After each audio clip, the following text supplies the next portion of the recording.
Hello dear students, welcome in the online class of subject Basic Mathematics. I am Professor Dipali Ingre from Department of Mathematics. Our today's topic is examples on multiplication of matrices. So अब हम देखते हैं course outcomes. Apply the concepts of algebra to solve engineering related problems. ये पूरा chapter पढ़ने के बाद इसके कंसेप्ट्स का यूज़ करते हुए आप इंजीनियरिंग रिलेटेड प्रॉब्लम सॉल्व कर सकते हो. Now learning outcomes. After watching this video you will be able to tell the steps of matrix multiplication of two matrices. दो मैट्रिसेस के मल्टीप्लिकेशन की स्टेप्स आप बता सकते हो. Multiply two matrices by using steps. उन स्टेप का use करते हुए आप दो मैट्रिक्स का मल्टीप्लिकेशन कर सकते हो. And use equality of matrices to find the value of unknown.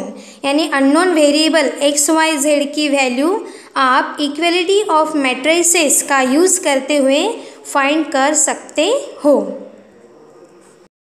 Late us start our today's class on multiplication of matrices. So dear student, आज के लेक्चर में फिर से हम दो मैट्रिक्स का मल्टीप्लिकेशन देखेंगे, लेकिन उसमें थोड़ी अलग टर्म भी आपको फाइंड करनी है. सो ध्यान से देखिए, यहाँ पे क्या कहा है, ये क्वेश्चन लिखा हुआ है find x and y satisfying the matrix equation. यहाँ पे दो मैट्रिक्स दी हुई है जिनके बीच में क्या है, multiplication. 1 3 2 2 x 3 y -1 3 2 equals to 7 9 0 4 7 13. इस तरीके से तो आपको क्या फाइंड करने के लिए कहा है, फाइंड एक्स एंड वाई. तो ये जो एक्स एंड वाई है ये क्या है, वेरिएबल्स हैं, ठीक है. लेकिन वेरिएबल है यानी यहाँ पे इस इक्वेशन में वो क्या है, अननोन का काम कर रहे हैं जिसकी वैल्यू हमें पता नहीं है. यहाँ पे देखिए एक्स वाई, ठीक है, अननोन है. So find x and y satisfying the matrix equation. इसका क्या मीनिंग है, सेटिस्फाइंग द मैट्रिक्स इक्वेशन, यानी कि ये जो इक्वेशन है इसमें left hand side and right hand side कैसा दिया हुआ है, इक्वल. पहले से ही ये क्या गिवन है, इक्वल है. तो हमें एक्स एंड वाई की वैल्यू फाइंड करनी है, ठीक है. तो हम यहाँ पे सॉल्व करते हैं. तो सॉल्यूशन में सबसे पहले क्या लिखना पड़ता है, गिवन. तो हम लिखेंगे गिवन, क्या गिवन है, ये matrix. So given 1 3 2 2 into second matrix x 3 y -1 3 2 equals to 7 9 0 4 7 13. So ये आपको गिवन है. सेटिस्फाइंग द मैट्रिक्स इक्वेशन यानी left hand side and right hand side कैसी है, इक्वल है. तो एक्स एंड वाई की वैल्यू फाइंड करिए, ये हमारा क्वेश्चन है.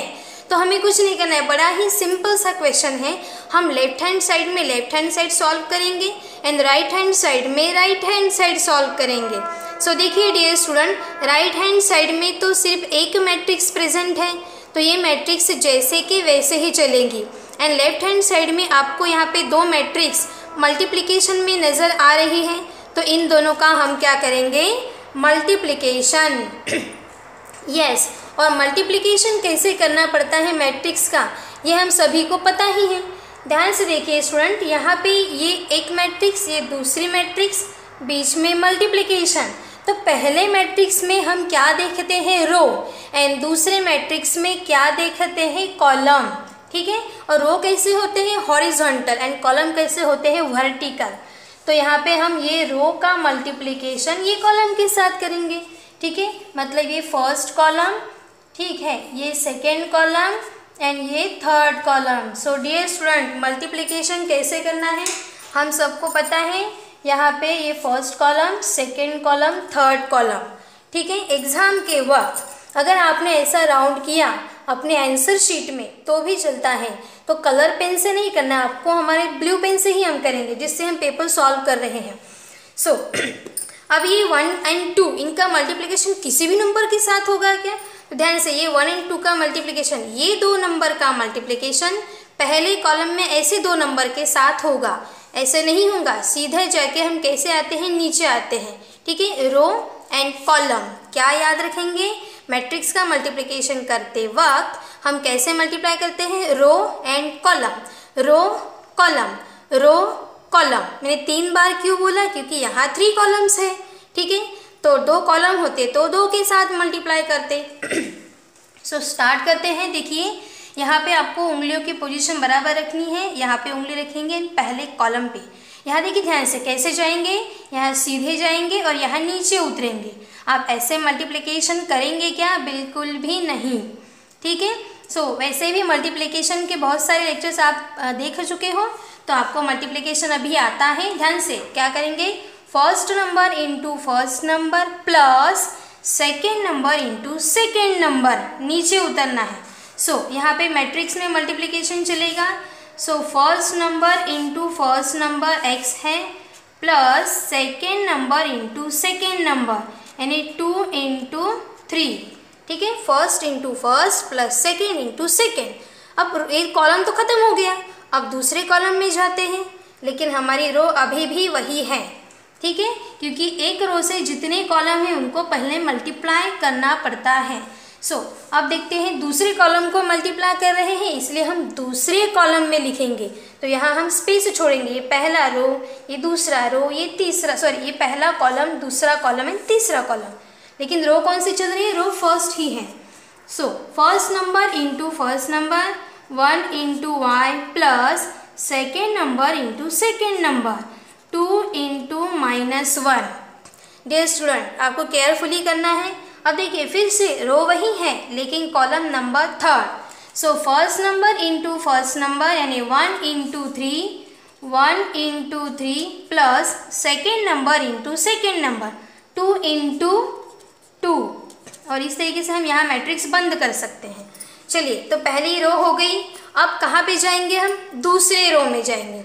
ठीक है, अब हम पहली रो को देखेंगे क्या, नहीं, अब हम देखेंगे ये दूसरी रो को। एंड कॉलम फिर से वही रहेंगे, फर्स्ट सेकेंड थर्ड। ठीक है, सो यहाँ पे देखिए फर्स्ट रो फर्स्ट कॉलम, इनका मल्टीप्लिकेशन 3 इंटू एक्स। सो 3 इंटू एक्स प्लस 2 इंटू 3, इस तरीके से। फिर अब ये रो है, लेकिन column number 2, 3 into y plus 2 into -1, 2 into -1। Next 3 into 3 plus 2 into 2 into 2, इस तरीके से। लास्ट में ये मैट्रिक्स क्या हो गई, यहाँ पे बंद।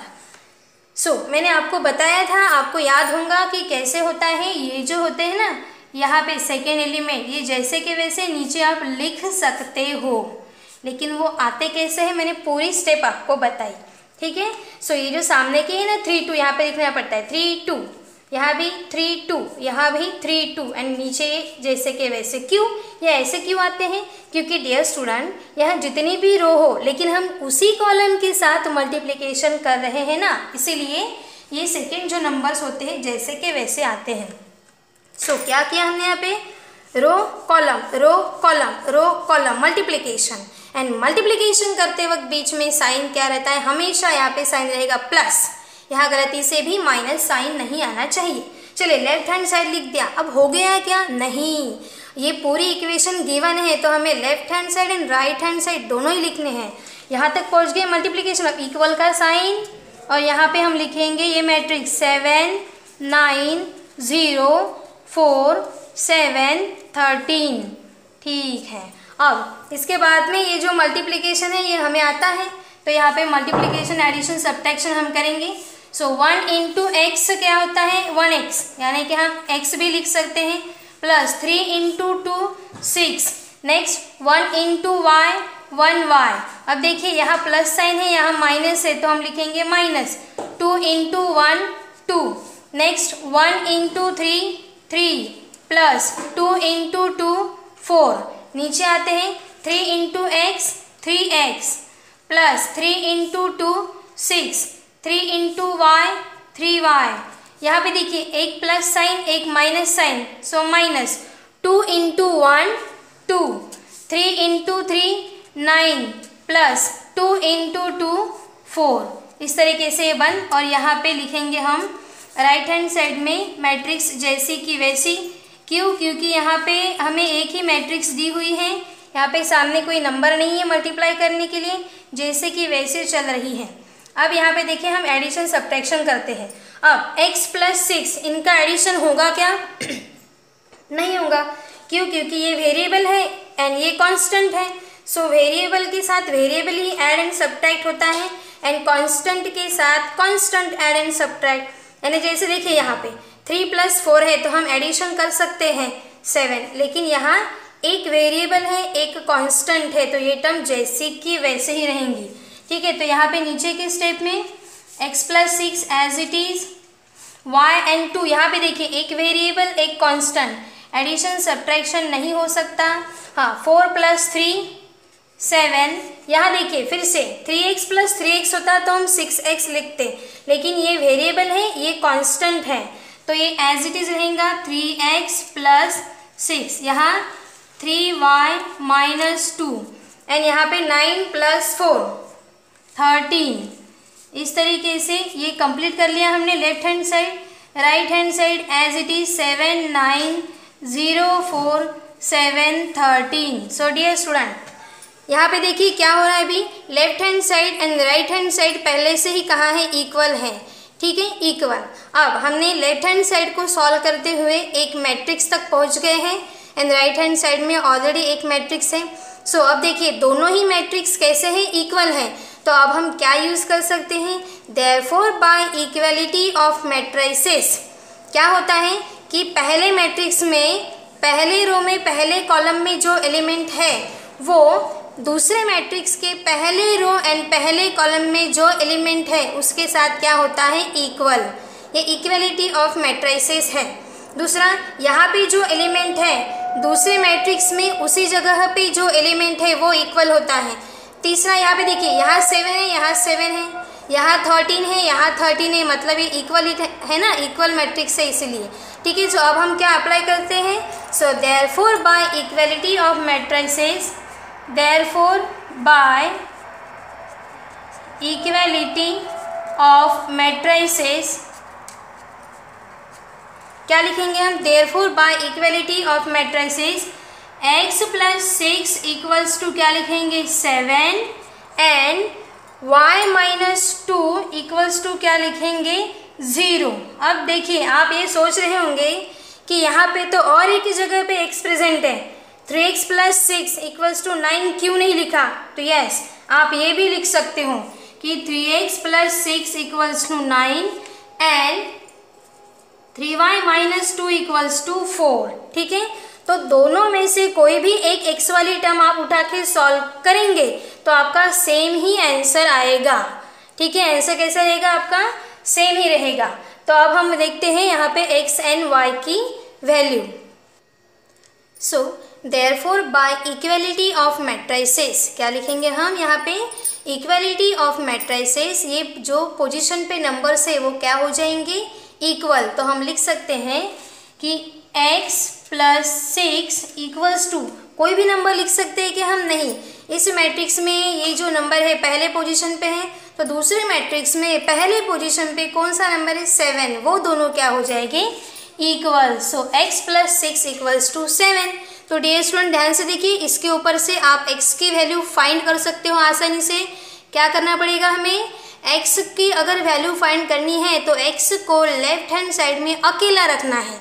तो बताइए कौन उस साइड में चला जाएगा? 6। तो हम सभी को पता ही है कि जब नंबर एक साइड से दूसरे साइड में जाते हैं तो साइन क्या होते हैं? चेंज। यानी प्लस है तो माइनस होगा, माइनस है तो प्लस होगा, मल्टीप्लिकेशन में होता तो डिवीजन में जाता एंड डिवीजन में होता तो मल्टीप्लिकेशन में। इस तरीके से ये रूल हमें पता है। तो चलिए x की वैल्यू फाइंड करते हैं। So therefore x equals to, देखिए x भी उसी जगह पे है तो साइन चेंज नहीं हुआ। अब देखिए 7 भी अपनी जगह से नहीं हिल रहा है, तो इसका भी साइन चेंज नहीं हुआ।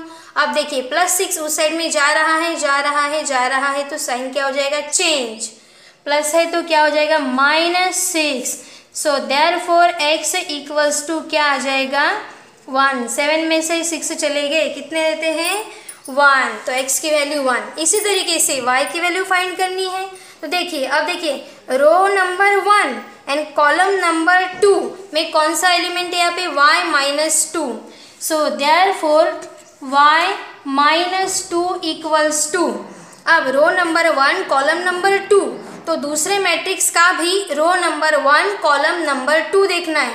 रो नंबर 1 कॉलम नंबर 2, तो यहाँ पे देखिए क्या है, 0। So y-2 equals to 0, equals to 0। So therefore y equals to 0 जहाँ है वहीं पे रहेगा। अब -2 उस साइड में जाएगा तो क्या हो जाएगा, +2। So therefore y equals to 0 + 2 यानी कि 2। तो इस तरीके से हमें x एंड y की वैल्यू मिल जाएंगी। ध्यान से स्टूडेंट, ठीक है। तो x एंड की वैल्यू 1 एंड y की वैल्यू 2। अब आपको ये लग रहा होगा कि चलिए एक बार हमें ये भी करके बताइए कि इसकी ये भी अगर हमने सॉल्व किया तो यही आंसर आना चाहिए, ठीक है। तो मैं आपको समझाने के लिए ये भी एक एक्सप्लेन करके देती हूँ कि अगर आपने ये उठाया, एक्चुअली हमारा प्रॉब्लम यहीं पे ख़त्म होता है, ठीक है, प्रॉब्लम सॉल्व। लेकिन अगर आपको ये ना लेते हुए ये लेना है तो ठीक है, चेक कर लेते हैं एक बार। सो क्या लिख सकते हैं हम कि 3x + 6 इक्वल्स टू, अब देखिए रो नंबर 2 कॉलम नंबर 1 में है, तो रो नंबर 2 कॉलम नंबर 1 में कौन है, यहाँ 9, तो हम क्या लिखेंगे, 9। So therefore 3x equals to 9 + 6 उस साइड में जाएगा तो क्या हो जाएगा, -6। सो 3x इक्वल्स टू 9 में से 6 चले गए, 3। So therefore x equals to 3। अब देखिए ये मल्टीप्लिकेशन में है, इस साइड में जाएगा तो कहाँ जाएगा, डिवीजन में जाएगा। तो बताइए x की वैल्यू क्या नज़र आ रही है आपको यहाँ पे। So therefore x equals to 1, क्योंकि ये क्या हो जाएगा, कैंसल। 3/3 क्या आता है, 1। तो देखिए डियर स्टूडेंट, x की वैल्यू 1 और यहाँ पे x की वैल्यू क्या है, 1। आपका एग्जाम्पल यहीं पे ख़त्म हो गया है। ये मैंने आपको ये समझाने के लिए, समझना चाहिए कि अगर आपने ये भी उठाया तो भी आपकी वैल्यू सेम आती है, ठीक है। अब देखिए आप ये अगर उठाएंगे ना तो भी आपकी y की वैल्यू क्या आएगी, 2। सो डियर स्टूडेंट, इस तरीके से हम ये एग्जाम्पल सॉल्व करेंगे। बड़ा ही सिंपल है, मैं एक बार बता देती हूँ फिर से। Find x and y satisfying the matrix equation. ये मैट्रिक्स इक्वेशन पहले से ही गिवन है, सेटिस्फाई हो रही है। तो left hand side equals to right hand side, यहाँ पे हमने क्या किया, मैट्रिक्स का multiplication, row column column column, ये हमें आता ही है, यहाँ तक हम पहुँच गए हैं। अब दोनों मैट्रिक्स पहले से ही इक्वल होने के कारण हमने कौन सा रूल लगाया, by equality of matrices x + 6 equals to 7 and y-2 equals to 0। And इसके ऊपर से हमें वैल्यू मिल गई, किसकी, अननोन। अननोन यानी जिसकी वैल्यू पता नहीं है, x एंड y। तो डियर स्टूडेंट, मैं अभी आपको कुछ एग्जांपल्स दे रही हूँ, वो आपको सॉल्व करने हैं। सो असाइनमेंट सॉल्व। ये देखिए यहाँ पे दो मैट्रिक्स का मल्टीप्लिकेशन है, ये क्या हो रहा है, सेटिस्फाइंग द मैट्रिक्स इक्वेशन। तो आपको ऐसे मल्टीप्लिकेशन करना है यहाँ पे, ठीक है। और मल्टीप्लिकेशन करते वक्त बीच में एडिशन और x एंड y की वैल्यू फाइंड करनी है। सेम यहाँ भी करना है, यहाँ पे 1 2 3 और एक एग्जाम्पल है। सो ये 4th example, find the value of x and y if left hand side equals to right hand side. So dear student, carefully आपको एग्जाम्पल सॉल्व करना है, बड़ा ही आसान है और 4 मार्क्स के लिए क्वेश्चन पेपर में आ सकता है, ठीक है। तो सारे एग्जाम्पल्स आपको सॉल्व करने हैं। So our upcoming topic will be transposition of a matrix. So keep learning, happy learning, thank you.